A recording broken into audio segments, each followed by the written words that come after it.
ಸ್ನೇಹಿತರೆ, ಇಲ್ಲಿ ಗೇಟಿಗೆ ಬೀಗ ಹಾಕಿದ್ದಾರೆ. ನಮ್ಮ ದುರದೃಷ್ಟ ಅಂತಂದರೆ ಗೇಟಿಗೆ ಬೀಗ ಹಾಕಿದ್ದಾರೆ.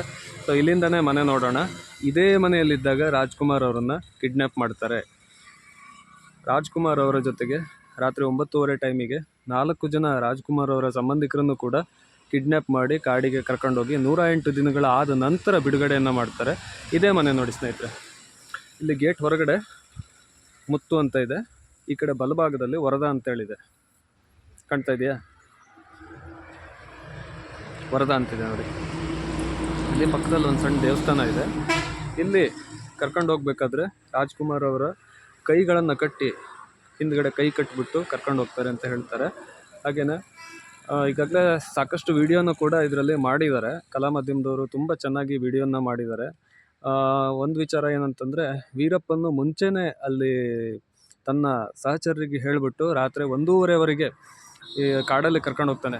ಹೀಗೆ ಕಿಡ್ನ್ಯಾಪ್ ಮಾಡಿ ಇದೇ ರೋಡಲ್ಲಿ ಜಸ್ಟ್ ಪಾಸ್ ಆಗ್ತಾರೆ.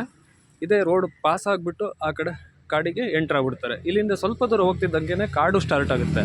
ಜೀರ್ಗನಹಳ್ಳಿ, ಯರಗನಹಳ್ಳಿ ಅಂತೇಳಿ ಮತ್ತು ಕಲ್ಮಂಡಿಪುರ ಅಂತೇಳಿ ಆ ಕಾಡಿಗೆ ಸ್ಟಾರ್ಟ್ ಆಗುತ್ತೆ. ಇಲ್ಲಿಂದ ಜಸ್ಟ್ ರಾತ್ರಿ 9:30ವರೆಗೆ ಪಾಸ್ ಆಗಿಬಿಟ್ಟು ಕಾಡಿಗೆ ಕರ್ಕೊಂಡು ಹೋಗ್ತಾರೆ.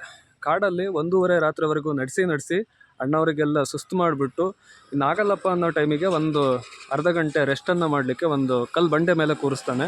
ಹಾಗೆಯೇ ಅಲ್ಲಿ ಸ್ಥಳೀಯವಾಗಿ ಇರುವಂತಹ ಒಂದು ಊರವ್ರ ಹತ್ರ ಹೇಳಿ ಉಪ್ಪಿಟ್ಟನ್ನು ತಯಾರಿ ಮಾಡಿಬಿಟ್ಟು ಉಪ್ಪಿಟ್ಟನ್ನು ತಿಂದ್ಬಿಟ್ಟು ಮತ್ತೆ ಪುನಃ ನಡಿಗೆಯನ್ನು ಸ್ಟಾರ್ಟ್ ಮಾಡಿ ಬೆಳಗಿನ ಜಾವದವರೆಗೂ ನಡೆದ್ಬಿಟ್ಟು ಆಮೇಲೆ ರೆಸ್ಟನ್ನು ಮಾಡ್ತಾರೆ. ಅಲ್ಲಿಂದ ಮುಂದಕ್ಕೆ ಏನೇನಾಯಿತು ಅನ್ನೋದನ್ನು ನೆಕ್ಸ್ಟ್ ವೀಡಿಯೋದಲ್ಲಿ ನೋಡೋಣ.